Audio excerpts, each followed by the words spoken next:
부패의 역사가 뭐 굉장히 길 겁니다. 예전에 고려 말까지도 말씀을 드렸는데 제가 뭐 부패 역사의 전문가가 아니기 때문에 대강 해봤습니다. 1894년 탐관오리 부패로 역시 80% 90% 이상 수탈당하던 농민들을 중심으로 해서 갑오 동학 농민혁명이 일어났고요. 근데 그 탐관오리들, 그 조병갑이보다 더 센 권력을 가진 탐관오리들이 한양에서 나라를 팔아먹는 대가로 일제에게서 돈을 받아서 재산을 축적하게 됩니다. 이런 건 세계 역사상 우리나라에서도 우리나라 부패 중에 가장 더러운 부패가 아닌가 그런 생각이 듭니다. 자기의 나라를 팔아서 사익을 챙겼기 때문에요. 부패라는 것은 바로 이렇게 공직에 있는 사람들이 공익을 생각하지 않고 사익을 먼저 생각을 해서 공익을 희생하고 사익을 챙기는 게 부패인데, 그 공익의 나라의 운명, 나라의 생명, 그것을 팔아먹는다는 뭐 알량한 그 돈 조금 받는 거. 최근에 박근혜가 위안부 성노예들의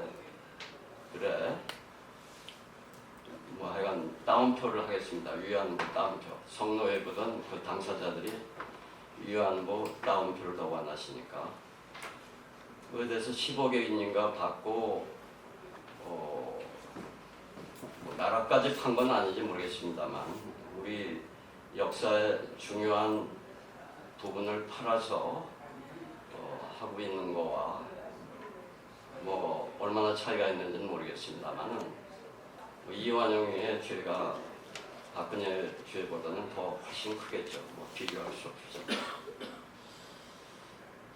해방 뒤에 이승만은 이런 매국 반민족 행위자들을 치안 요직을 중심으로 여러 군데 등용하고 바로 자기가 집권하는데 활용을 했고, 그 뒤에도 가치개헌이 뭔데니까 사사국회의원이 뭔데니까 하여튼 그런 개헌을 하는데 국회의원들을 협박하고 회의하는데 돈으로 또 이런 반민족 행위자 출신의 치안 책임자들을 동원해서 정치를 부정으로 일삼다가 1960년 삼선 부정선거가 발각이 되어서 해외로 도주했습니다. 물론 6.25 전후에서 각 지역별로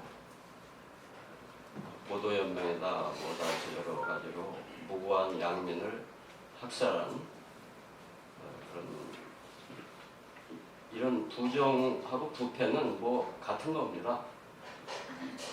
부패는 조금 돈과 연결된 것 같지만 돈이 연결이 안 됐어도 공익을 희생하고 사익을 챙기는 것, 선거로 된 당선돼야 할 사람이 공명선거로 당선돼야 할 사람이 부정선거를 하는 것은 부정행위고 불법행위고 부패행위인 것입니다. 그걸 돈으로 환산하면 무지무지한 거죠.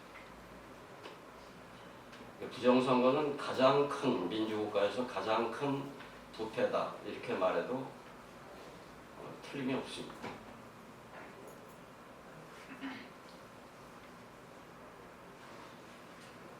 그 1년도 안 돼서 4.19는 1년이 된 것 같지만 5.16이니까 그 다음에요. 사실은 그때 7월에 민의원 참의원 선거를 했습니다. 그래서 오늘은 최춘식 선생님이 안 오셔서 강남주 선생님이 제일 연장자신지 모르겠는데 참 제가 아까 기사에 금방 까먹었어요. 오해를 하는 동안 광주 분도 한 분 오시고 여수 분도 한 분 오시고 부산 분도 한 분 오시고 그랬는데요. 오늘은 대구에서 첫 번째가 아니라 두 번째로 1회에 오셨는데 오늘 또 두 번째로 오셨습니다. 먼 걸음을 하셨는데 우선 잊어버리기 전에 강보양님을 소개합니다.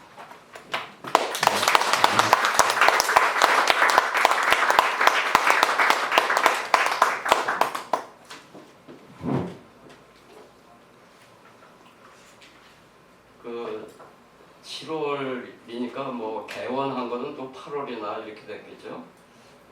그리고 이제 5월 16일 날 그러니까 뭐 10개월도 안 돼서 쿠데타를 한 것입니다. 네. 그때 혁명 공약의 사망을 보면 이랑은 뭐 반공을 북시에 제1위로 한다 이렇게 되어 있고요. 사망은 이 나라 사회의 모든 부패와 구악을 일소하고 퇴폐한 국민 도의와 민족 정기를 바로잡기 위해서 청신한 기풍을 진작시킨다. 79년 세상을 떠날 때까지 얼마나 이렇게 했느냐? 더 부패가 심해졌죠.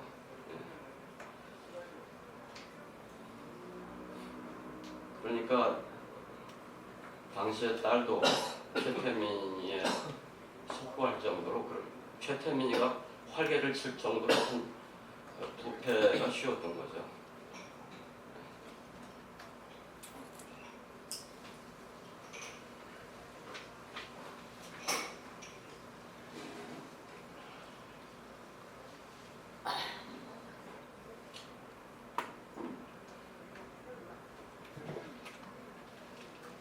이 박정희 쿠데타 정권은 태생적으로 정당성을 결여해서 63년 선거도 부정선거, 67년 선거도 부정선거, 71년 선거도 부정선거였습니다.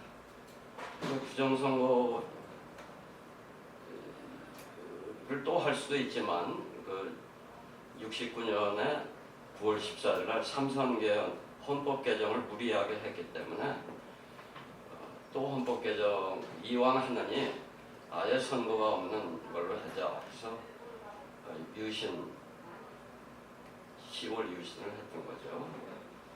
10월 유신, 쿠데타 이런 것은 부정선거보다도 더 나쁜 것이기 때문에 더 큰 부패죠.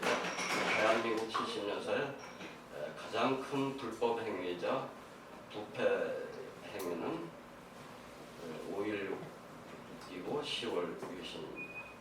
또 전두환이의 집권이고요. 쿠데타 12.12 쿠데타가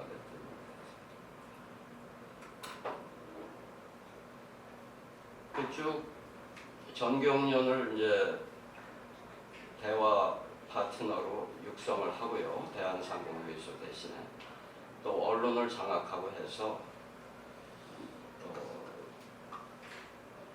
18년 동안 통치를 하고 비명행 행사를 했고 이어서 전두환에게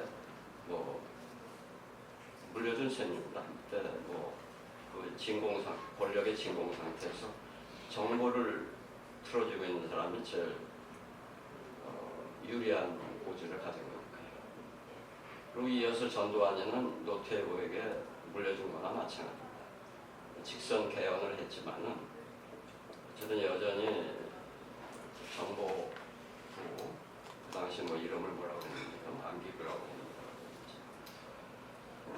비자금 만드는 법 이런 것도 가르쳐주고 해서 전두환의 비자금, 노태우 비자금이 YS 때 이제 그거를 해서 법의 심판을 일부라도 받게 해서 일부라도 물어내게 그렇게 했습니다. 그런 전통은 차뜨기라는 게 이회창 선거 때입니다. 낙선은 됐지만 이회창 그런 부패 세력이 결국은 깨끗한 판사 출신의 이미지를 가졌던 이회창에게 차떼기로 선거자금을 줄 정도로 어제는 그게 부패가 심했습니다. 중앙정보부 등 정보기관을 통한 인권 탄압, 또 야당 정치인 탄압, 이거 다 헌법에 위반하는 인권 유린이나 정치인 탄압이나 모든 것이 다 결국은 불법이자 부정이자 부패 행위라고 저는 생각합니다. 중앙정부가 정보를 왜곡하고 뭐 간첩을 조작하고 정보를 또 독점하고 하는데 막대한 자금이 필요하겠죠. 그래서 중앙정보부 예산은 지금도 국회에서 제대로 심의조차 하지 않습니다. 그럼 그냥 총액만 뭐 결정하는 것 같은 그런 정도로 알고 있습니다. 61년, 62년으로 돌아와서 이제 1년 반 만인가 2년인가 그 자기 공약 돌아가겠다는 혁명공약 마지막 공약을 위반하고 공약 위반은 박씨 가문의 뭐 전통인 모양입니다. 민주공화당을 창당하고 또 유지하고 하는데 여러 가지 거액의 자금이 필요하니까 증권 파동이라든가 그 당시 이병철 삼성 회장과 공모한 삭갈인 밀수라든가 이런 거를 박정희가 했던 거죠. 그래서 아까 처음에 일찍 오신 분이 일부 보셨던 김재하의 오적이 70년 5월에 발표됐고 사상계는 폐간됐고 장준하 씨는 한 5년 1, 2개월 뒤에 2, 3개월 뒤에 약사봉에서 실족사를 위장한 타살을 일으켰던 겁니다. 자, 사람 죽이는 방법이 세련돼진 거죠. 김구 선생 죽일 때 안두희가 쓴 방법과 장준하 씨를 죽일 때 박정희 또는 그와 그 밑에서 알아서 한 것들, 그가 쓴 방법이 훨씬 달라졌잖아요. 장준하 씨도 여전히 지금 현재까지도 죽음의 진실이 밝혀지지 않고 있습니다. 41조입니다. 김재하의 오적은 재벌 국회의원 고급 공무원 장성 장차관입니다. 고급 공무원하고 장차관의 차이가 뭘까요? 아시는 분? 김재하 씨 지금 물어봐도 대답을 제대로 못 할 것 같은데. 정무직으로. 예? 정무직 어디요? 정무직. 누가요? 고급 공무원이? 명명직. 고급 공무원이라는 게 저는 1급, 2급, 뭐 3급 이렇게 얘기하는 것 같아요. 뭐 행정고시를 본 지금 현재 5급, 그 당시에 3급을 다 포함하는지는 모르겠지만 어쨌든 1급은 분명히 들어가. 예, 그래서 조금 그러면 장차관은 뭐예요? 정무직이니까 공무원이 아니다 이런 말씀인가요? 임명직. 아마 그런 거겠죠. 원주가 이렇게 분류합니다. 예? 공무는 늘공이라는 거예요. 장차는 어공이라고. 어공? 어공은 뭐예요? 어쩌다 공무원. 이 정도. 늘 공무원, 어쩌다 공무원. 어공은 늘공이라고. 그러네. 유전 시간에 재벌을 했고 오늘 부패를 하는 게 사실은 어느 걸 먼저 할까 좀 고민을 했어요. 그런데 거의 재벌이 뭐 경제민주화 열세다 이렇게 말씀드렸고 오늘은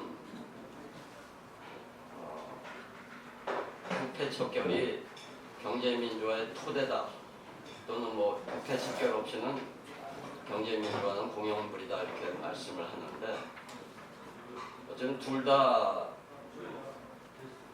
하기가 매우 어렵죠. 어려웠고 그렇기 때문에 미국 같은 나라도 부패 적결이 북부 스웨덴이나 덴마크에 비하면 부패가 심한 나라거든요. 그러니까 트럼프가 나오고 부동산 투기 건설로 토목 건설을 본 건 트럼프가 나오고 그 트럼프의 눈에는 힐러리가 아주 부패 세력, 자기가 겨 묻은 개라면 힐러리는 똥 묻은 개로 보이는 거죠. 실제로 그런데 일리가 있고요. 뭐 힐러리 클린턴이나 윌리엄 빌 클린턴이나 저나 나이는 비슷합니다. 동갑이던가 한 살 차일 텐데 이렇게 근데 그 친구들이 강연을 가면 100만 불을 받는다 하면은 그 100만 불이 뇌물성이지 않습니까? 최근에도 뭐 하나 밝혀졌습니다. 어디 중동인가 어디서 빌 클린턴 재단인지 그냥 클린턴 재단으로 바꿨는지 힐러리가 국무장관 할 때 빌 클린턴 재단에 얼마를 기부했으니까 좀 만나줘라든가 뭐 어쨌든 선후 관계는 어떤지 모르겠는데요. 그냥 만나주면 빌 클린턴 재단에 얼마를 기부할 것 같다든가 뭐 이런 식으로 해서 뭐 하여튼 돈을 재단에서 챙겼다 뭐 이런 게 나왔어요. 그게 25만 불이니까 이런 게 2억 5천 내지 3억 되는 돈인데 요새 환율로 지금 우리 전관대에 받는 변호사 수임료에 비하면 껌값이죠. 미국 국무장관이. 우리 부패 규모는 미국을 훨씬 초월합니다. 그래서 오늘 제가 이게 바꿔서 모셨는데 비정상경제회담 책에는 나와 있습니다. 오늘 두 번째로 혹시 오신 분 있으면 잊지 말고 저한테 얘기해 주세요. 제가 그 책을 증정해 드리는데 거기 부패 얘기를 할 땐 제가 지적을 했는데요. 이렇게 부패한 자금을 이제 국내에 두면 조금 위험하니까 정권 교체가 된다든가 법이 바뀐다든가 어떻게 갑자기 엄격한 검찰 장면이 나온다든가 위험하니까 해외로 빼돌리거든요. 그 해외로 빼돌린 거를 뉴스타파가 영국에 본부를 둔 그 시민단체하고 합해서 협력해서 공개한 바에 의하면요. 러시아하고 중국하고 세 번째가 한국이에요. 두 번째 러시아하고는 거의 막상막하고요. 1등이 중국이에요. 중국의 조그만 졸부들이 제주도에 조금 땅 사고 뭐 아파트 사고 하는 거고요. 조금 더 큰 사람들은 미국에 가서 플로리다나 뉴욕에 집을 사고요. 그래서 뉴욕의 집값이나 이런 거는 2008년 유익의 수준은 훨씬 지금 넘어가고 있습니다.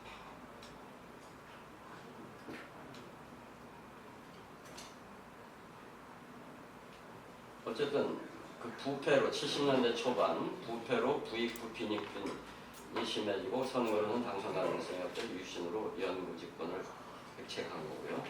79년에 2차 오일 쇼크로 물가는 몇십 % 폭등하고 실업률이 몇 배로 늘어나자 부산 마산에 거기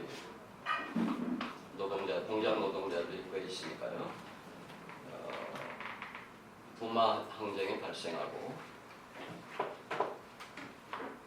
스스로 임명한 정보부장에 의해서 피살됐다.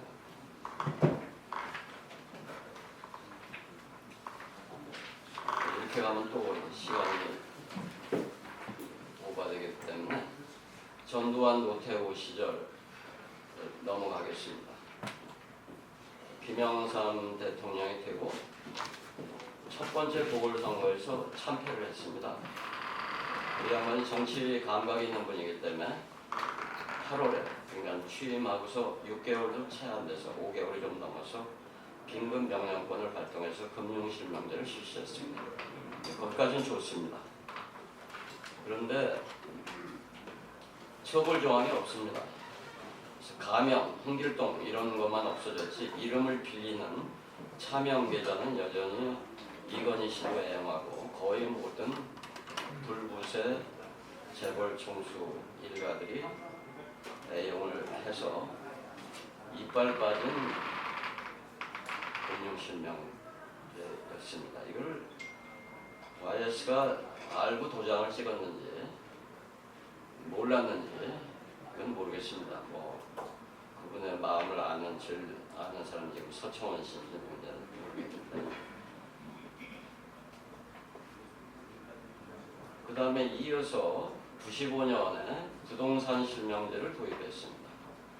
이것은 금융실명제보다는 꽤 효과가 있는 걸로 알고 있습니다. 완전히 효과는 없지만 왜냐하면 요새 우병우란 청와대 수석의 부인 이름으로 뭐 골프장 안에 무슨 뭔지 저 식물 뭘 기르는 뭐 사진도 나오고 하는데 농작물은 아닌 것 같은데 꽃인지 뭔지 잡초인지 농지법 위반이냐 또 부동산 실명제 위반이냐 이런 얘기가 나오고 있습니다. 그게 현재는 그 부인 이름이지만 얼마 전까지는 거기 뭐 골프장 직원의 이름이었다 이런 얘기죠.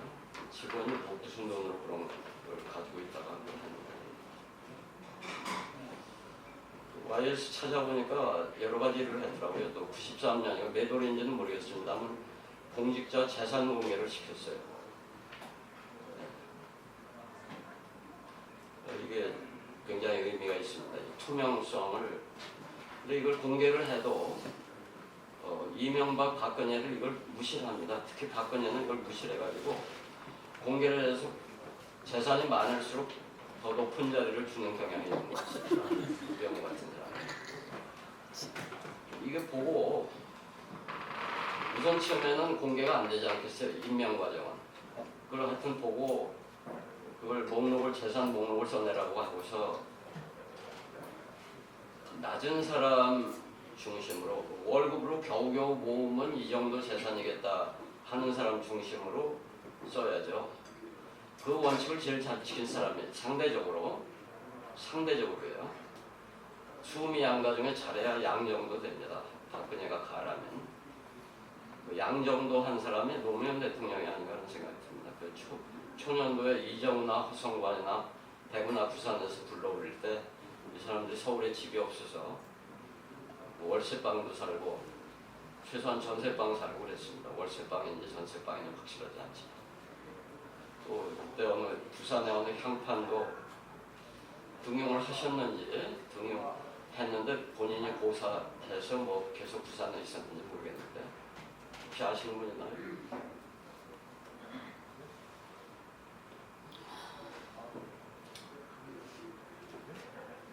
YS는 어느 정도 활용을 한 걸로 평가가 됩니다. 지금 또 군의 부패의 핵심체인 하나회를 해체했습니다.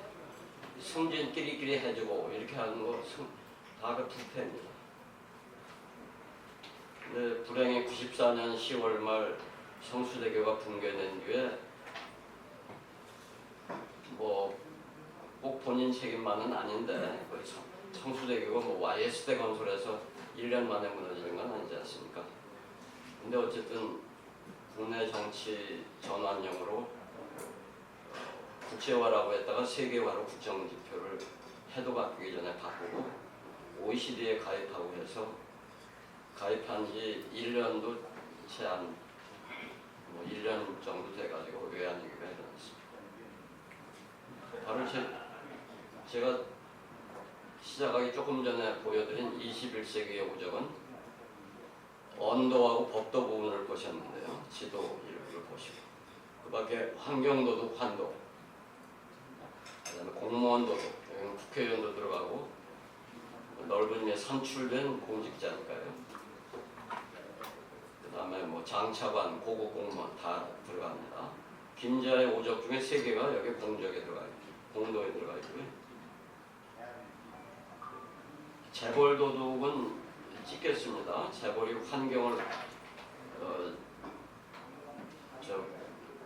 파괴하면서 이제 개발해서 토목국 사람은 환도가 되는 것이고 땅 투기를 하면 시도가 되는 것이고 자기들이 로비해서 법을 바꾸면 이제 법도가 되는 것이고 자기들이 법에 걸렸는데 검사, 판사, 구호사를 보면 역시 법도가 일심동체가 됩니다. 중앙일보나 뭐 이번에 조선일보나 이렇게 언론과 직접 언론을 재벌이 하든가 뭐 하여튼 언론의 광고를 보기 위해서 자기들을 그 틀린 경제 슬로건을 이렇게 광고로 내는 거 그게 다 도둑질이죠. YS 때 전두환 노태우 비자금 기소 처벌도 했습니다. YS 때만 해도 뭐 이 하나 여기 OECD 가입하고 세계화 추진한 거 너무 결정적인 잘못을 해서 결국 외환위기를 초래한 대통령이 됐죠. 그래서 외환위기가 일어났습니다. IMF 협약을 YS가 마지막에 임명한 선거 직전에 임명한 임창열 씨와 저쪽 IMF 총재가 했는데요. 거기서 가장 많이 나오는 단어가 트랜스페어런시입니다. 우리말로 번역하면 투명성인데 그럼 투명성이 없다, 투명성이 낮다는 건 무슨 얘기냐? 부패했다 하는 걸 좀 점잖게 얘기하는 겁니다. 한국은 부패했기 때문에 외환위기가 일어난 거다. 이게 IMF의 진단입니다. 그런 진단 측면에서는 돌파리가 아닙니다. IMF가 IMF가 어떤 주로 평소 실력이 없는 놈들인데 신자유주의자들이 가서 진단은 제대로 했네. 주로 IMF 구제금융의 고객이 라틴 아메리카, 브라질, 멕시코, 아르헨티나 이런 나라인데 그 나라들이 전부 부패, 독재, 군부 독재가 돼서 부패하면서 70년대, 80년대 몇 번씩 구제금융을 받았기 때문에 한국도 안 봐도 비디오, IMF 에코노미스트 입장에서, IMF 사절단의 입장에서 그러니까 이렇게 얘기한 겁니다. 그리고 또 하나 이렇게 한 이유는 있습니다. 우리나라 외채가 얼마인지 YS 정부가 모르고 있었습니다. 재벌이 대우나 이런 데서 외국에 가서 꾼 돈을 정부에서 집계를 하질 않았습니다.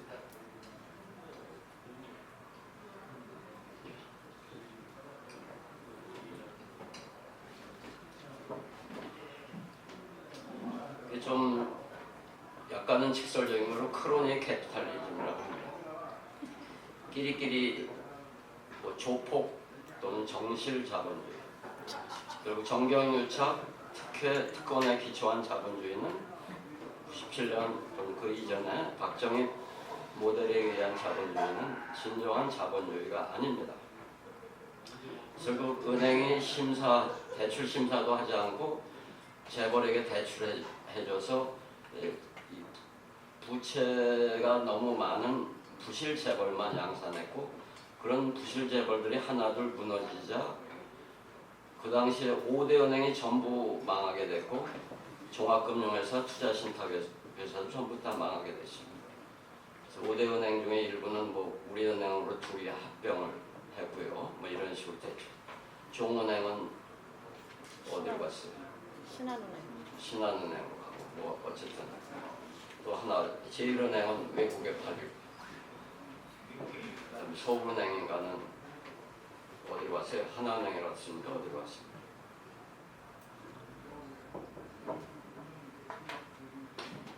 여러분 이때 뭘 하고 계셨어요? 그때 고생한 걸 잊어버리시면 안 되고요. 결국은 경제적으로는 좁혀서 경제의 의미를 좁혀서 보면은 이 외환위기를 우리가 피할 수 있었다면은 이런 외환위기가 오게 한 책임이 굉장히 무겁고 이런 식의 송이영이만 그렇겠어요? 사주도 아닌데. 호남인데. 그 사람 호남 출신 아니에요 혹시?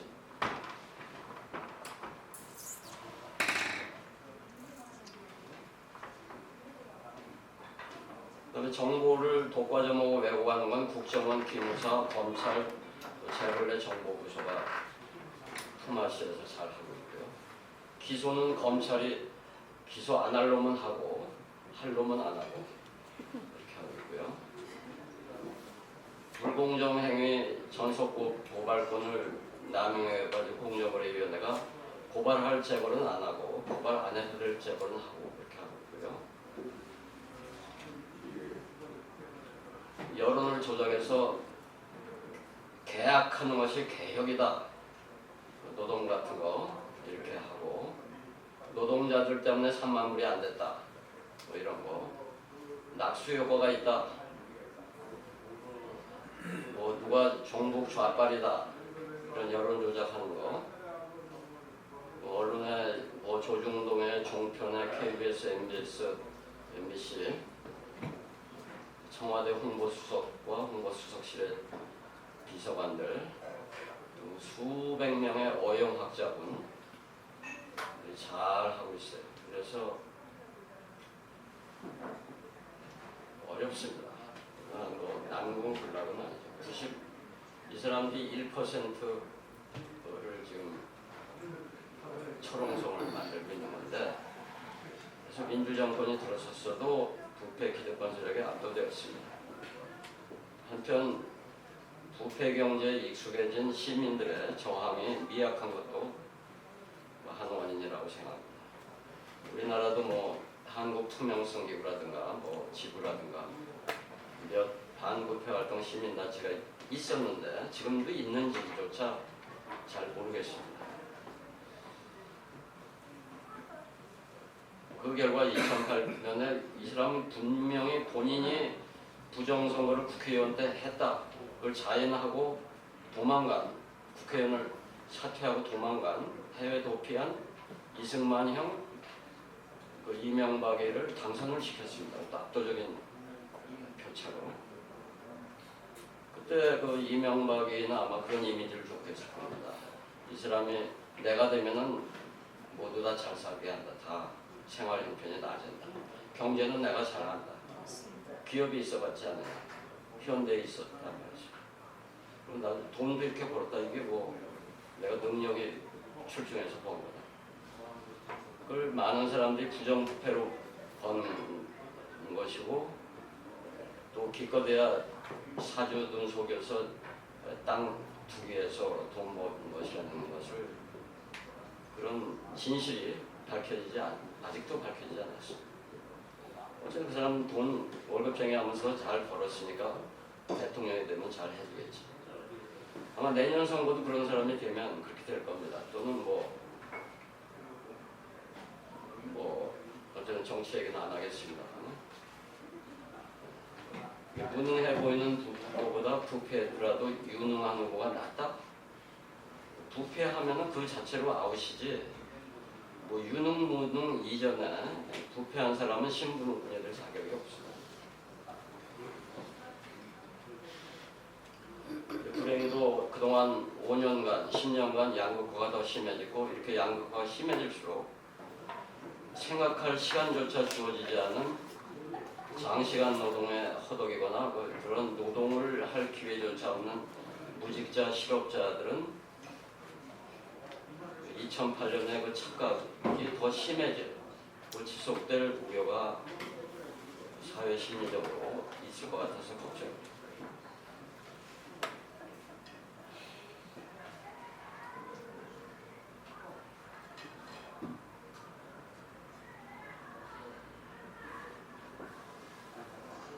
노무현 정권 2003년에 첫 경제부총리부터 삼성의 장학생이라는 풍문인지 진실인지는 모릅니다. 행태로 봐서는 언사로 봐서는 장학생 같습니다. 경제부총리에 임명해서 불구세 재벌 총수를 안식시켰고요. 삼성경제연구소 등에서 작성한 문건을 선거 과정에서도 근거하고 목적을 삼고 친재벌, 친부패 정책을 노무현 정권은 계속했습니다.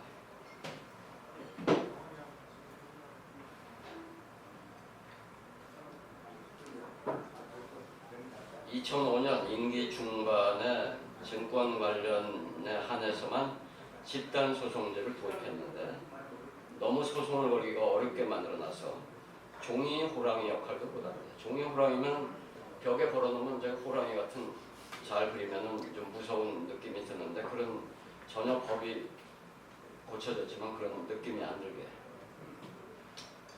도입 11년이 지났는데 딱 한 건, 그것도 금년에 재판이 비로소 시작했습니다. 1심 중입니다. 할렐루야. 집단 소송이라는 거 아세요? 요새 좀 아시는 분 있죠? 왜요? 가습기 살균제 때문에 요새 하자고 하잖아요. 할 수 있나요? 가습기 살균제 피해자 가족들이 집단 소송 걸 수 있습니까? 없습니까? 법은 없었어요. 조교. 예. 미리 예습도 해오고 그러셔야지. 소송 가능한데 예? 소송 가능한 거였는데 모르면 모른다고 해야 돼요. 모른다. 할 수 없습니다. 증권 관련만 할 수 있지 모든 걸 할 수가 없습니다. 은행에 대해서도 할 수가 없습니다. 2008년에 엔데모 분이 와서 사정을 하더라고요. 엔데모가 뭐냐? 엔화가 갑자기 올라서 그분은 약사였는데 약국 내느라고 엔화 대출 받았다가 그게 원화로 상환하라고 하는데 몇 배가 2배 이상 올라가지고 원금이 이자가 조금 1~2% 싸서 했는데 원금이 2배 원화로 오른 거예요. 엔화 환율이 올라서. 은행 상대로 할 수 없어요. 은행의 불안전 판매였지만 대출은 은행이 하는 거 아니에요. 증권회사가 하는 게 아니에요. 외화 대출 중에 달러 대출이 아니라 엔화 대출. 엔화 대출을 한 뭐 대책 모임인가 뭐 해서 엔데모가 약칭이었는데 그분은 지금 어디서 그걸 하는지 도와드리질 못해서 죄송해요. 그래도 그때만 해도 제가 유명했던 모양이에요. 그렇게 저를 찾아오고 그랬으니까. 요새는 찾아오는 사람 없어요.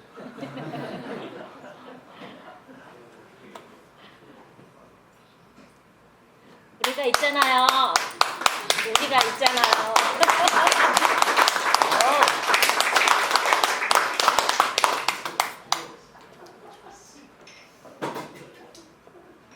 자, 뭡니까? 결국 모르겠습니다. 뭐 바보 노무현하고 진정성은 있지만 결국 노무현 자신이 피해자가 되셨습니다. 노무현의 자살은 우리 사회가 얼마나 부패 수구 세력의 힘이 강고하냐를 그대로 증명해주는 너무나 슬픈 우리 최근의 역사입니다.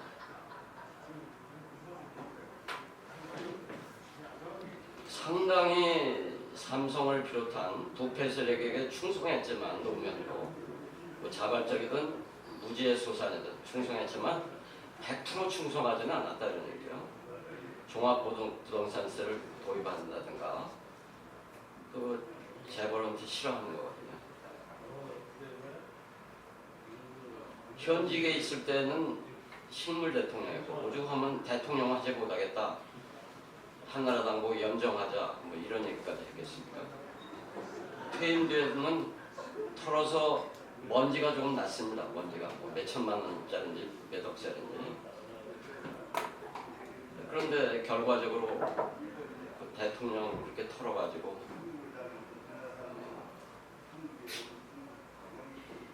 어쨌든 뭐 노무현 대통령 이렇게 비극적으로 끝내고 다른 사람들도 감옥에 간 사람들이 많지 않습니까? 한명숙 씨는 어느 기자가 무죄라고 했는데 그러니까 노무현 대통령이 임명한 총리들 다 먼지 털어봤겠죠?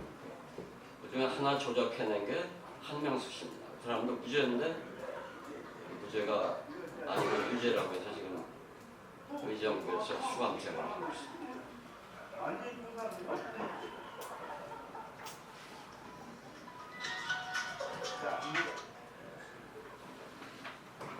이명박 정권의 부패를 돈으로 환산하니까요. 사자강 부패는 세 번째 시간에 지식협동조합에서 나온 MBA 비용에 최소 180억으로 나왔다 소개해드렸고요. 그때 빼먹은 것 같은데 뉴타운이라는 이렇게 번드르르 하다고 삐까번쩍 하다고 하나요? 재개발인데 재개발하는 것보다 뉴타운 하면 얼마나 우리도 문화공간 하지 않고 뭐 뉴타운 할까 어떻게 할까 간판 중요한 수천조의 불로소득이 전국적으로 서울과 광역시를 중심으로 해서 서울시장대를 포함해서요. 그건 그만큼 불로소득이 어디서 옵니까? 하늘에서 떨어지는 게 아니고 중산층과 빈곤층의 현 세대와 미래 세대, 그 자식들이 대대손손 그 부담을 지는 겁니다. 그만큼 계층 상승의 가능성이 멀어집니다.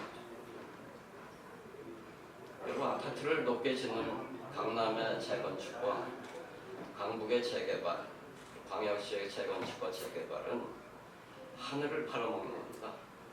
봉익임산달은 대동강물을 팔아먹었는데 지금 이명박에는 하늘을 팔아먹고 그 인기로 대통령까지 됐습니다.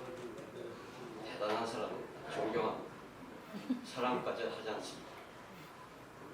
정치인은 이래야 대통령이 되려면 이명박한테서 배울 게 있어요.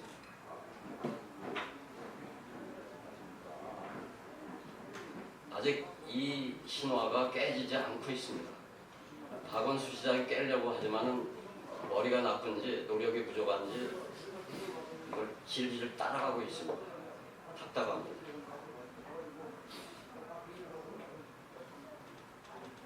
제2의 노무현이 되려는지 법을 한 사람들은 왜 이렇게 답답한지 모르겠습니다. 그렇습니다. 차별화가 되질 않아요. 그러니까 못 사는 사람들에게 신뢰감을 줄 수가 없어요. 정확한 지적. 노래 가사 중에 이런 게 있잖아요. 어떤 노래예요? 여러분 노래 잘 아시는 거. 뭐 입장 바꿔 생각을 해봐 이런 가사가 나오는 게 있는데 어느 노래죠? 가요 담당 이상실도 검색해 보세요. 핑계. 네? 핑계. 아 그래요? 이따 그 노래도 좀 해주세요. 오늘 끝나면 특별한 프로그램이 있습니다. 제가 지난주에 부탁을 드렸는데 제가 지지난주가 그 경제민주화 기본 틀 얘기할 때 사랑의 금수저라는 저 노래를 제가 배웠으면 좋겠다 그랬잖아요. 네? 맞습니다. 맞죠? 예. 그 노래를 드디어 가르쳐 주실 분이 오늘 오셨습니다. 왜 이렇게 박수가 약해요? 크게 쳐요.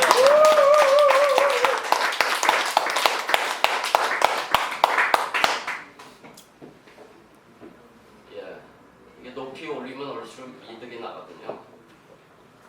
높이 올리면 호남평에 높이 올리다고 이익이 나질 않아요. 인구 밀도가 있는 데서 높이 올려야 층수 하나 올라가는 만큼 나.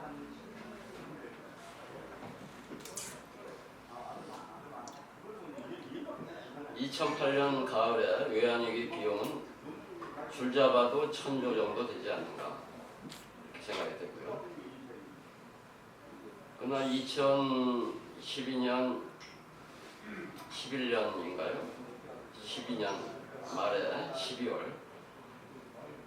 그 5년 동안 대통령 하면서 제일 많이 한 게 내가 왕년에 해봐서 잘 아는데 이런 표현이죠.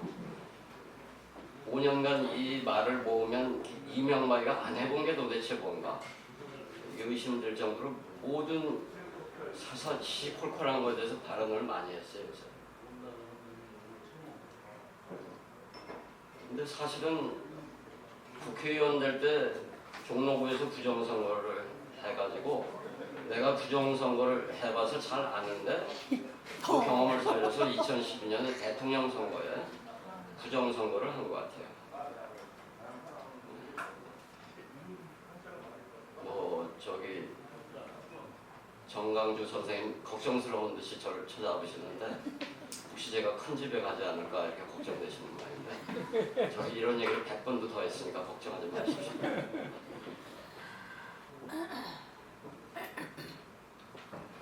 그 부정선거가 끼친 해악은 5년간 박근혜로 끝난다면은 1년에 1,000조씩 잡으면 5,000조가 되고요. 이게 계속 박근혜 같은 사람이 10번 계속 당선이 된다면은 그렇게 당선될 가능성도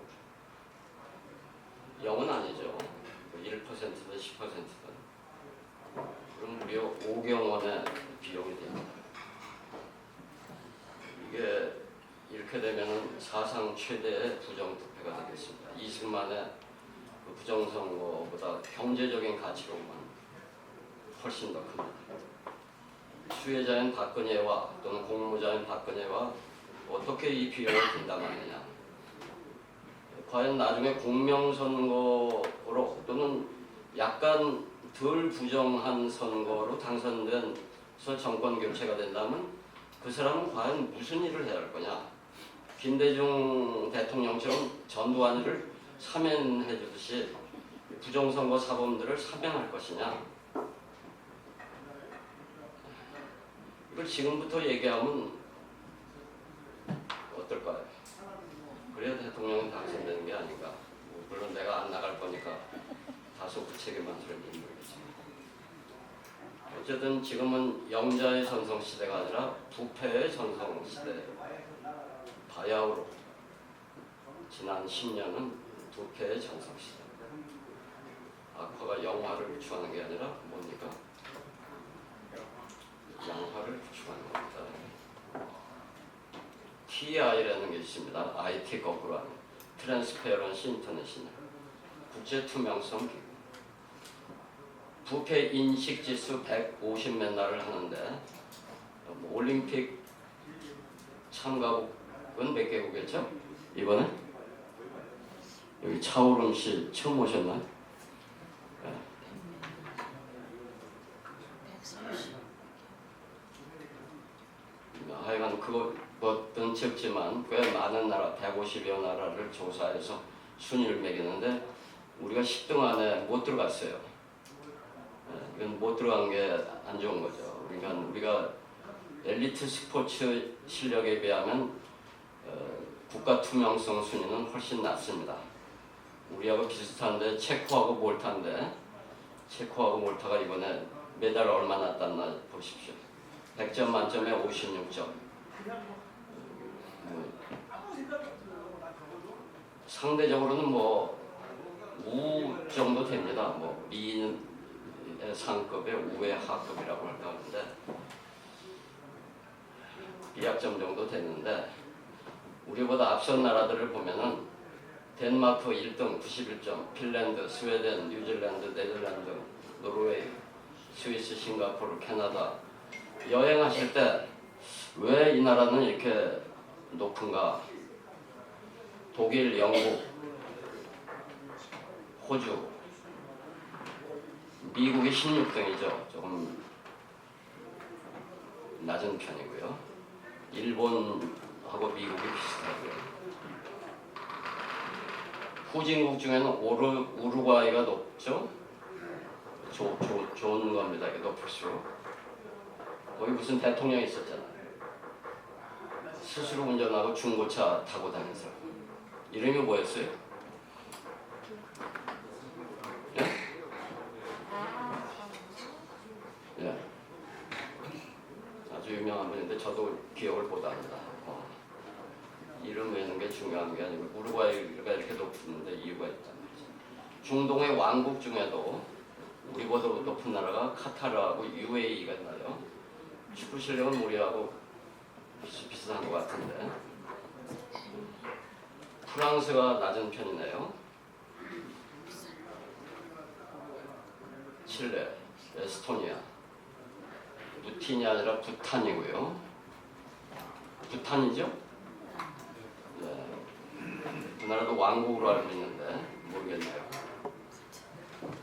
보츠와나, 포르투갈, 피그스의 포르투갈, 피그스, 스의 스페인 다 우리보다 간발의 차이로 좀 앞서 있고요. 재벌 개혁을 지금 시행 중인 이스라엘하고 우리는 뭐 부패는 비슷한 편인데 앞으로 아마 이스라엘하고 한국의 차이가 더 심해지지 않을까요? 자, 이렇습니다. 뭐 언론 자유가 발전해 있고, 왜냐하면 이게 워터게이트 이런 것도 미국의 언론 자유가 없었으면 닉슨이 사임할 일은 없었겠죠. 우리나라도 언론 자유가 보장돼 있으면 부정선거 의혹이 개표 의혹은 지금까지 재판도 안 하고 있을 일은 없고 세월호 진실이 기레기가 판치지 않으면 이정현이가 KBS 압력을 안 낸다면 세월의 진실이 조금 더 밝혀졌겠죠. 정부의 개방성과 효율. 부패가 왜 나쁘냐? 협의로 보면 공적인 직무행위에서 권한을 운용해서 공익을 희생하고 사익을 추구하는 행위. 영어로 렌트 시킹 액티비티라고도 하는데 돈을 받고 뇌물을 받고 선물을 받고 뭐 술 대접 1차, 2차, 3차 여성들 3차가 뭔지 아세요? 그런 향응 등 물질적 이득만이 아니라 이거 물질적 이득인지 모르겠네요. 재판으로 징역을 살 걸 집행유예 이렇게 받고 또 기간이 단축되는 신체적 이득이나 또 황제 노역하는 것도 신체적 이득이죠. 몇 년 전에 허누구란 사람이 200매덕을 벌금이 안 냈는데 49일 살고 나왔다. 노역을 49일 해서 하루에 그럼 얼마 꼴이죠? 예컨대 250일인데 50일 했다 하면 하루에 얼마 꼴입니까? 5억 꼴입니다. 하루에 5억씩 벌금 낮추가지고 이제 49일에 다 이제 벌금 없던 걸로 하고 나왔습니다. 그 이름은 허 누굽니까? 허재호. 예? 허재호. 허재호. 허재호. 허재호 그 장병환이 강주지법 법원장했고 지금 국민의당 장병환이 그 장병환이가 형이고 자기 동생 법원장 장병주가 몇 달 있다가 변호사 기업 뭐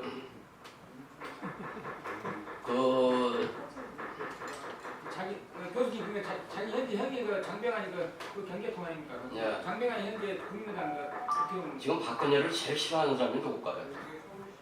김태동입니까? 저보다 더 싫어하는 사람이 있을 것 같은데. 전두환이 아닐까요?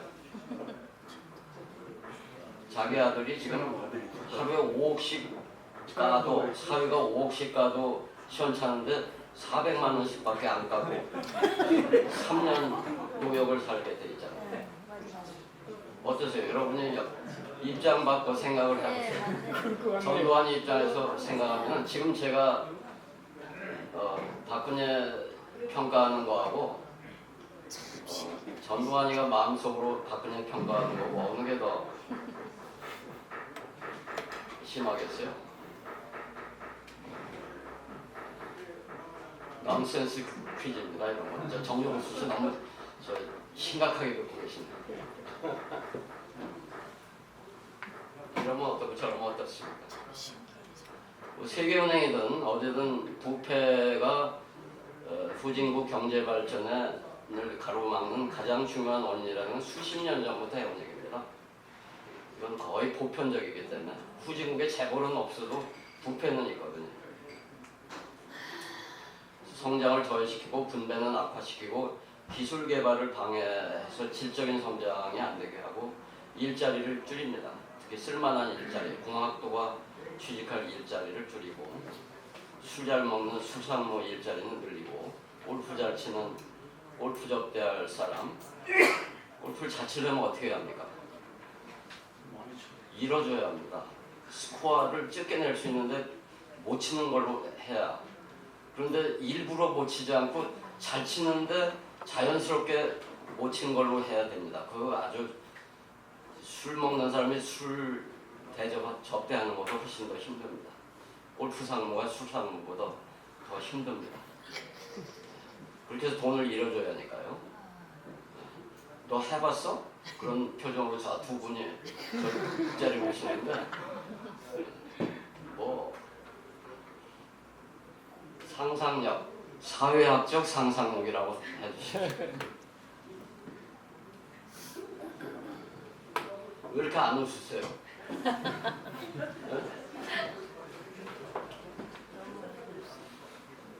이번 올림픽에도 심판이 제멋대로 심판한 스포츠 경기의 경우에 우리가 선수가 억울하게 당하면 이제 울분을 토할 수밖에 없었는데 이 경제라는 게 하나하나가 경기거든요. 게임이거든요. 경제의 중요한 분야가 미시경제학인데 미시경제학을 게임이론이라고 해서 이름이 거의 바뀔 정도로 지금 됐습니다. 소비자와 생산자가 하는 것도 게임이고요. 소비자가 이 옥시 그 가습기 그 살균제 소비자 또 다른 뭐 요새 에어컨 필터가 됐든 무슨 폭스바겐이 됐든 이런 소비자를 외국의 기업들도 와서 자기 나라에서는 안 속이고 또 딴 나라에 가서는 안 속이는데 우리나라에 와서는 속이죠. 왜 그럴까요? 우리나라에서 속여도 자기들 영업에 지장이 없고 오히려 더 이익이 많이 나니까 속이는 거예요. 그게 우리의 기업 환경이 됐어요. 그러니까 그렇게 만든 게 꼭 박근혜 지금 3년 반 만에 된 일은 아니죠. 거슬러 올라가면 뭐 외환위기 전까지도 거슬러 올라가면 하겠죠.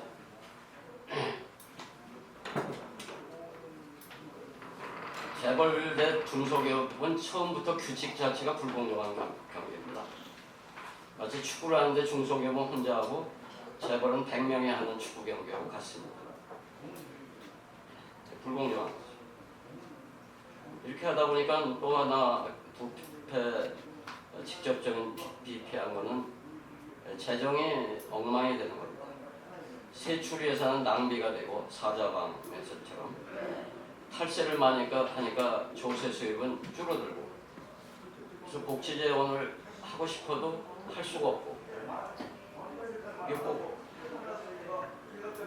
2012년 가을에 박근혜가 하는 얘기 같지 않습니까? 그래서 뭐 하겠다고 했습니까? 지하경제를 활성화하겠다고 하셨죠? 맞습니까? 그건 맞아요. 그렇게 한 건 맞는데 그 말은 틀린 거죠. 뭐라고 했어야죠? 양성화한다고 했어요. 워낙 그분이 전자공학에 몰두를 하셔가지고 이런 거를 모르시면서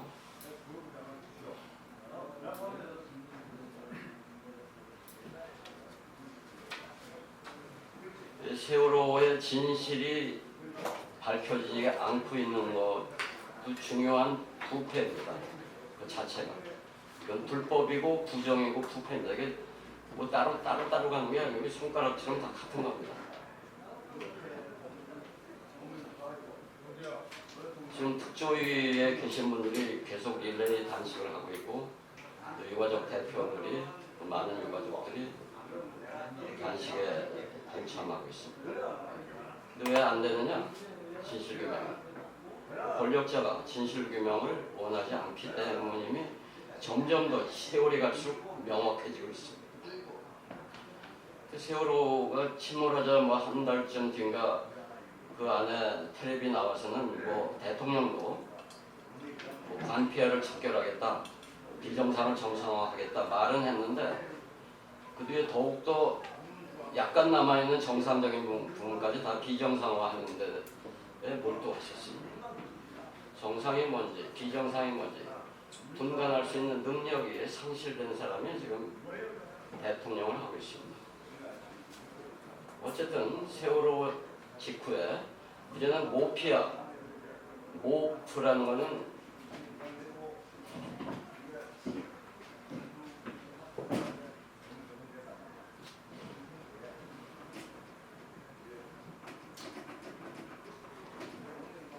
Ministry of Finance, 외국에서 다 재무부를 이렇게 번역하는 말입니다. 우리는 재무부가 없어졌잖아요. 그래서 우리나라는 기획재정부라고 하는데 기획재정부를 자기 나라대로 영어로 해서 명함을 가지고 장차관이 나가면은 외국 사람들에게 재무부인 줄을 몰라가지고 너 어디서 왜 이런 재무부 장관 모임에 왔니? 이런데요. 아주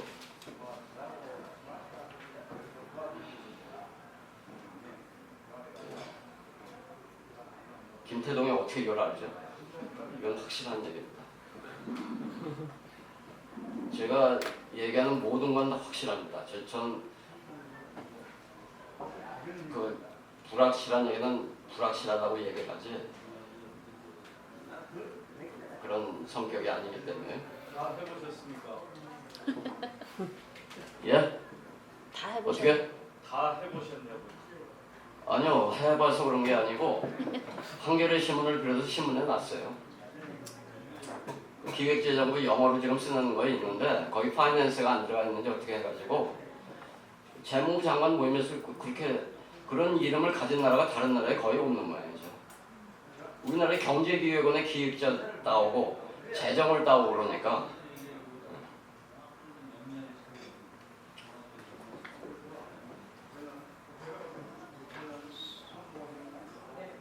그래서 청와대뿐 아니고 국정원, 검찰, 행정부처, 국회, 사법부 통틀어서 썩지 않은 곳이 한 군데 남아있다. 그럼 좀 손들고 좀 말씀 좀 해주세요. 강보양 손 드셨잖아요. 안 드신 거예요? 환경부 아니에요?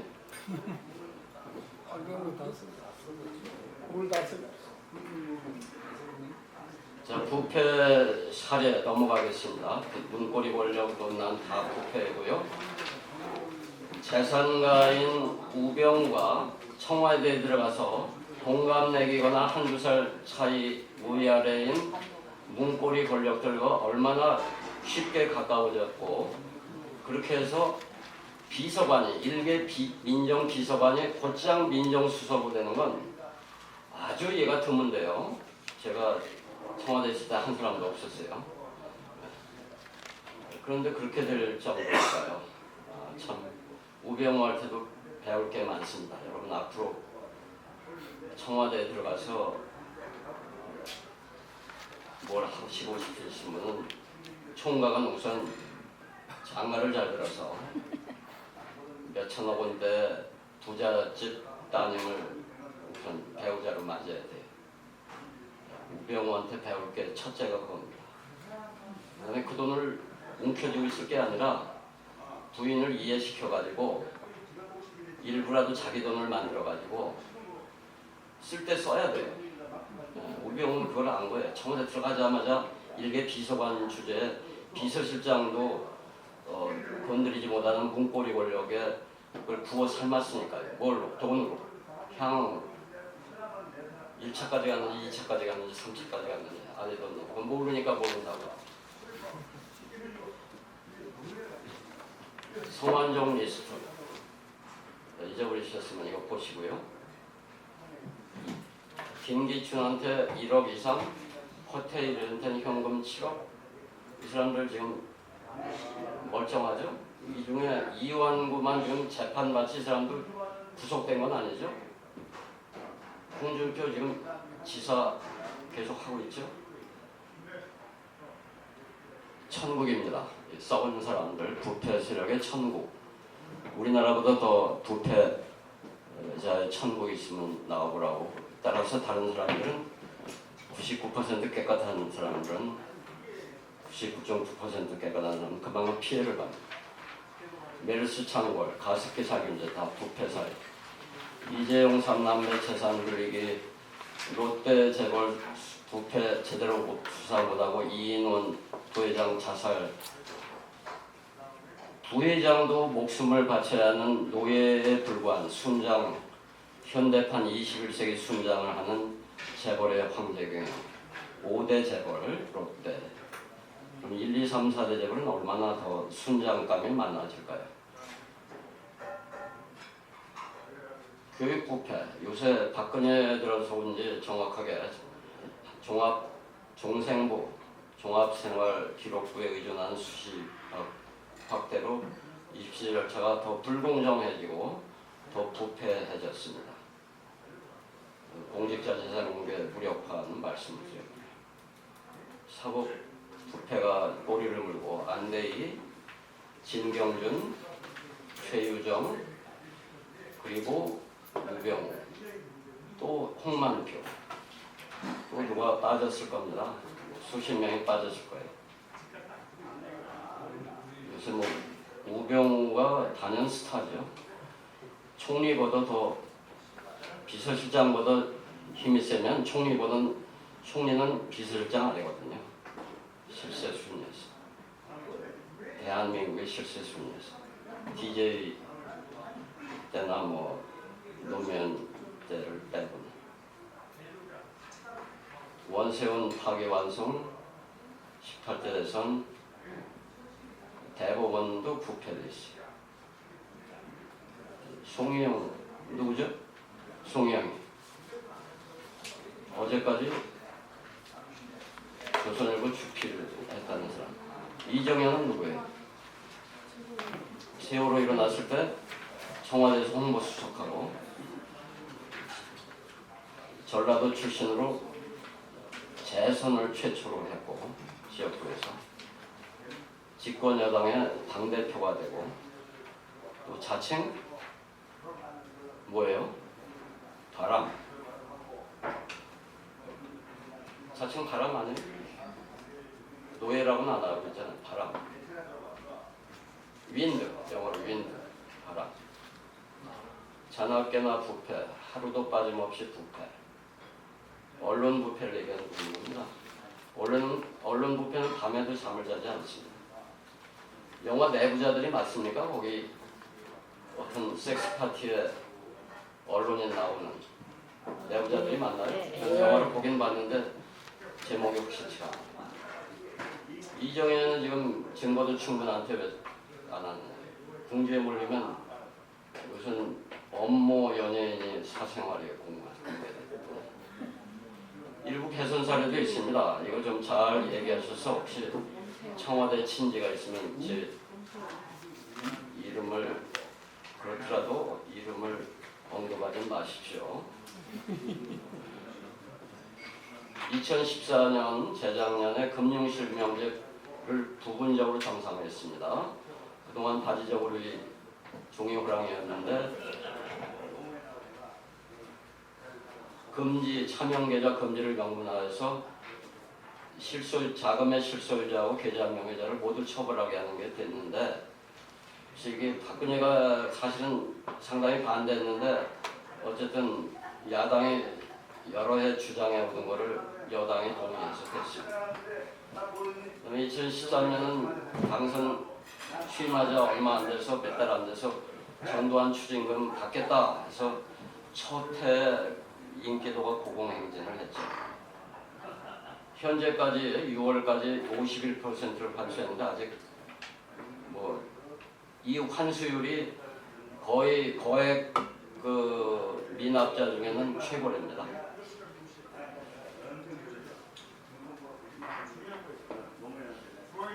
김우중 씨는 23조 중에 888억이 환수됐는데 그동안 뭐 좀 몇십억이라 늘었는지는 잘 모르겠고요.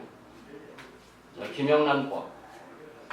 아까 시작하기 전에 비디오 좀 보셨죠?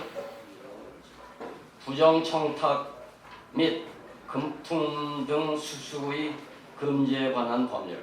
즉 금지를 하는데 두 가지를 금지한다. 하나는 부정탁 금지하는 거고 또 하나는 금품 같은 거를 수수하는 거. 금품 외에 뭐 또 딴 거를 수수해도 이제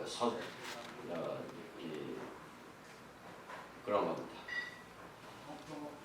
그동안 직무 관련성이 있어야 이제 법의 처벌을 받는데 이제는 직무 관련성이 없어도 한 번에 100만 원, 1년에 300만 원 이상 받으면 처벌이 된다. 그럼 90만 원씩 3번 주시고 그다음에 뭐 몇만 원 주시고 직무 관련성이 없다는 것을 증명해줄 변호사 전관예우로 받으시면은 걱정 안 해도 돼요. 저 변호사 안 하더라도 이거 비슷한 거 노무현 때도 뭐 했어요. 그때는 50만 원인가 뭐 해서 법까지는 안 만들었던 것 같은데 저는 했어요. 근데 안 됐다고. 법을 만드니까 좀 됐겠지.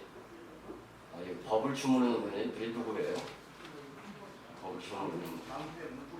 지금 대법원 잘 모릅니까? 고등법원에 계신 분들. 또 검찰이 있잖아요. 검찰이 기소 안 하면 되잖아요.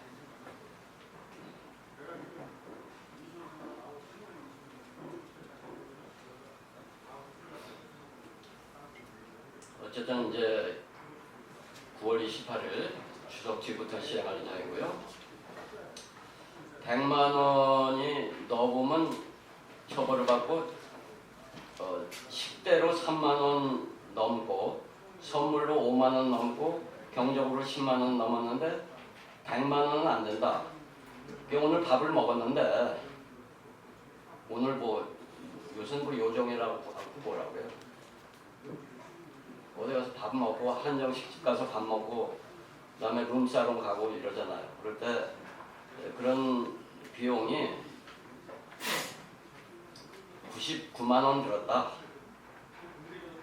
근데 직무 관련성은 없었다. 그러면은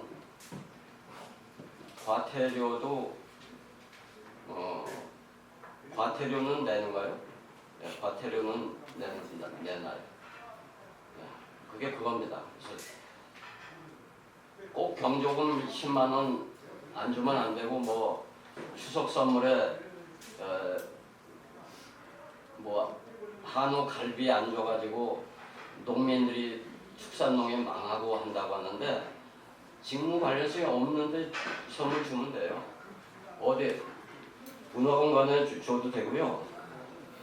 저쪽 어쨌든 정신대 할머니들 거기 시민단체 어디선가 그런 걸 하던데 어디선가는 자기들 시민단체 간사들이 너무 박봉이라고 하더라고요. 최저임금 맞고 그래서 이번 추석에는 좀 시민단체 간사들한테 좀 선물 주게 해서 어느 시민단체 어디서 봤는데 자 우리가 요 만찬 이 강의면을 시작하기 전에 이런 문제가 있었는데 어쨌든 5대4로 합헌이 됐어요. 그리고 시행령이 확정은 안 됐지만 이제 차관 회의를 거치고 국무회의를 거치면 확정이 된다고. 언론인과 사립학교 교원이 포함되는 것은 합헌이 됐고. 농민을 죽인다.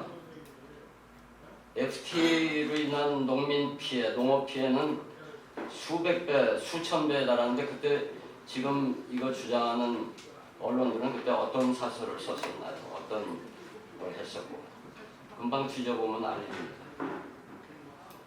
국회의원 예외 조항 당연히 포함돼야죠.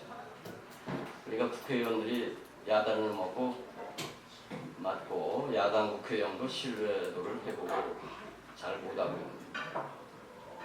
조금 아까 비디오로 7시 반 직전에 동일직 보신 분들 보셨습니다. 딱 이렇게 검색하시면 됩니다. 김영란이 보는 김영란법 다음 표는 없이 이렇게 하시면은 딱 유튜브로 14분짜리가 나오니까 그거 보시면 되겠고요. 제가 시간 때문에 넘어갑니다. 뭐 어쨌든 크게 세 가지 부정촉탁 금지 금품 수수 금지, 이해 충돌 방지 금지가 있는데 아까 제목에도 봤듯이 이해 충돌 방지는 빠져버렸죠. 이게 이 양반이 제일 유감으로 생각하는 거고, 이 부정청탁도 15가지로 한정한 거를 이 양반이 유감으로 생각하고 있는 것 같고, 또 가족 범위를 축소한 것도 유감이다. 뭐 그런 얘기로 알고 있습니다. 김영란법보다 더 강한 박원순법이 있습니다. 당의 피고였는지 인사권자니까 피고였나요? 그래서 패소를 했습니다. 그래서 박원순법을 엄격하게 적용하면은 시장에 계속 걸립니다. 최문순 씨는 그런 걸 핑계로 대서 골프장 건설을 자기가 반대하면 소송에 걸려서 자기가 패하면 골치 아프다 해서 골프장을 막 허가해 주는데, 박원순 씨는 법률 전문가인데 왜 이렇게 패소할 짓을 했는지, 그만큼 배짱이 있는 건지 어쨌든 두고 봐야겠습니다. 직무상 서울시 공무원 행동강령에 의해서 하고 있는 걸로 알고 있는데 모르겠습니다. 확실치 않아요. 그냥 어디서 베낀 겁니다.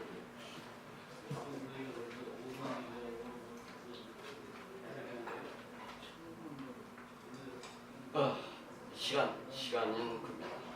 그래서 넘어갑니다. 이제 2페이지 남았어요. 9시까지. 8시 반까지 사흘. 어떻게 하면 부패 척결을 하겠느냐?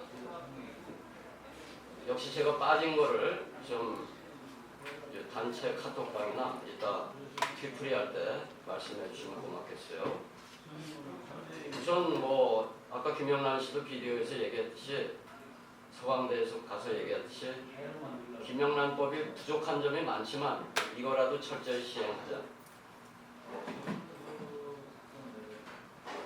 근데 어쨌든 시행에 중요한 걸림돌이 법도들이다. 검사 도덕, 판사 도덕, 변호사 도덕들. 그래서 저는 미국식으로 또 딴 나라도 일부 하겠습니다만, 고위 검찰, 검사장 이상이나 지법원장 급은 예컨대 직접 선거를 한다든가 선출직 공무원으로 국회의원처럼 그렇게 만들고, 교육감처럼 일부라도 또 젊은 사람들이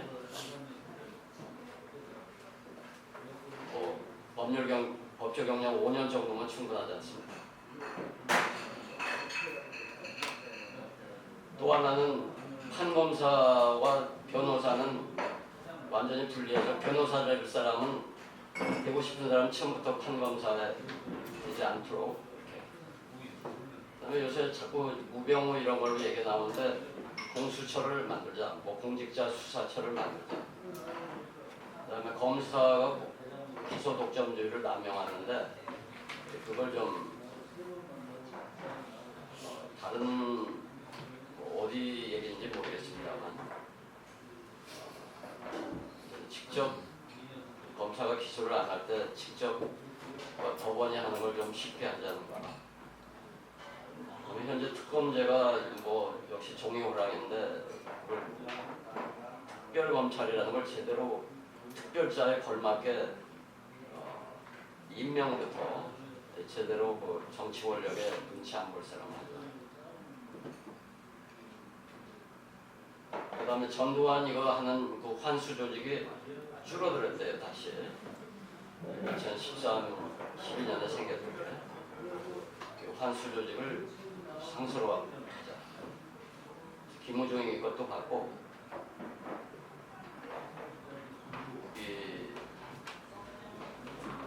3년만 한 푼도 안 내고 버티면 그냥 없던게 된대요. 그런 것도 없애겠지. 아까 북부 제국의 부패 투명성 인식 지수가 높은 첫 번째 이유가 법치라고 그랬습니다. 우리가 법치가 안 되는 경우가 권력자가 열외가 되고, 재벌 총수 일가들이 열외가 됐는데, 이런 자들의 권력자의 부정선거나 잘못된 정책, 재벌 총수들의 범죄, 업무상 뭐 배임, 횡령, 특정 경제 가중 범죄 가중 처벌하는 그 범죄율을 낮추려면 어떻게 해야 하냐? A와 B가 필요하다. A는 적발이 쉽게 하는 방법. 예컨대 내부자 고발. 그 삼성을 말한다는 그 변호사 있었잖아. 누구죠? 네? 김용철. 김용철. 네, 김용철. 그런 사람이 내부자 고발을 했을 때 오히려 더 잘 되었는데 그전에 이문옥 씨는 감사원 고발했었던가요? 그래서 군의 뭐 비리, 부패 고발하는 경우, 뭐 여러 군데의 경우에 오히려 고발한 사람 내부 고발자가 오히려 안 되잖아요. 더 피해를 보잖아요. 그 다음에 B, 일단 적발될 확률은 낮더라도 형량을 굉장히 높여놓는다. 두 가지 중에 한 가지만 해도 효과가 있는데 두 가지 다 하면 좋겠다. 형량을 높이는 방법이 뭐냐? 집단 소송제를 아까 증권 관련만 한다는데 전체적으로 확대하고 모든 분야에 확대하고 또 소송도 쉽게 해야 돼요. 그다음에 그 경우에도 한 사람 한 사람에 들어가는 돈이 배상액이 그 사람이 실제 피해 본 금액의 몇 배, 10배면 10배 이렇게 되도록 중국도 3배가 된다고 하는데 우리는 몇 분의 1 이렇게 되도록 하니까 외국 기업들이 외국에선 클린한 기업이 우리나라에서는 부패 거래를 한다고 구글이든 뭐든 주식회사가 또 유한회사로 바뀌어가지고 그러면 그 재무 공개도 안 해도 되니까 그런 식으로 하고 있단 말이에요.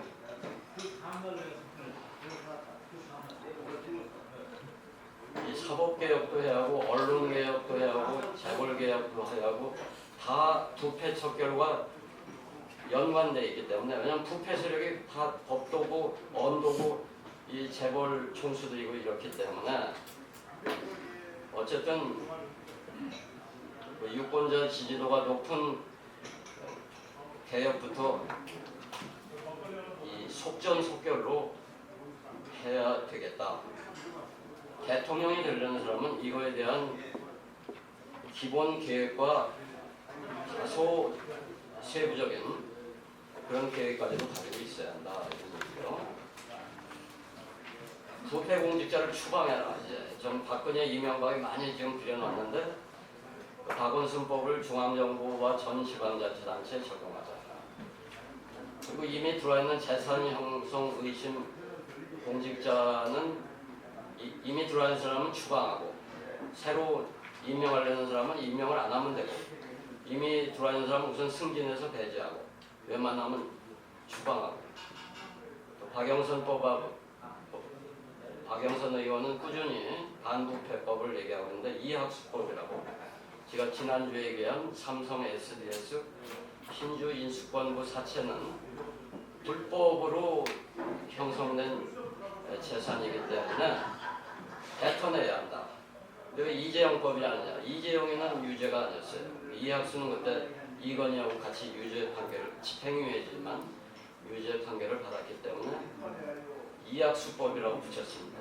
법 이름도 이렇게 재벌 총수들의 눈치를 봐야 합니다만은 어쨌든 다른 야당 국회의원에 비해서도 용감한 국회의원이다 이렇게 저는 평가를 합니다.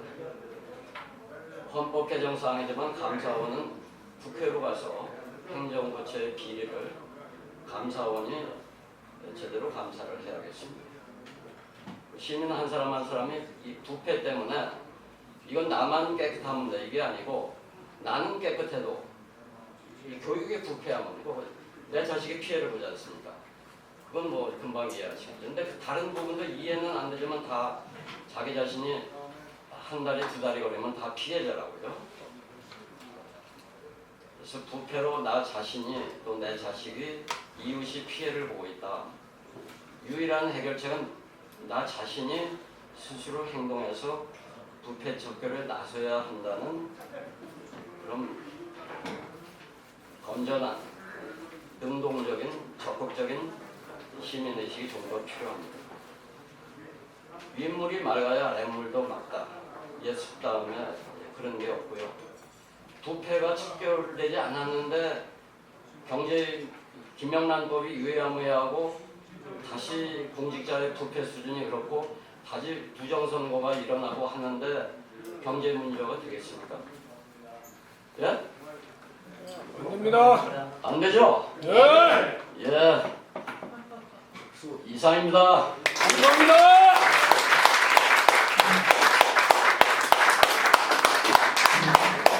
세금 화이팅! 자, 부패 척결에 대해서 추가하실 말씀 있으면 우선 지금 금방 생각나시는 말씀해 주시겠어요? 예, 일어나셨어요. 조금 앞으로 오세요. 제가 귀가 어두워가지고.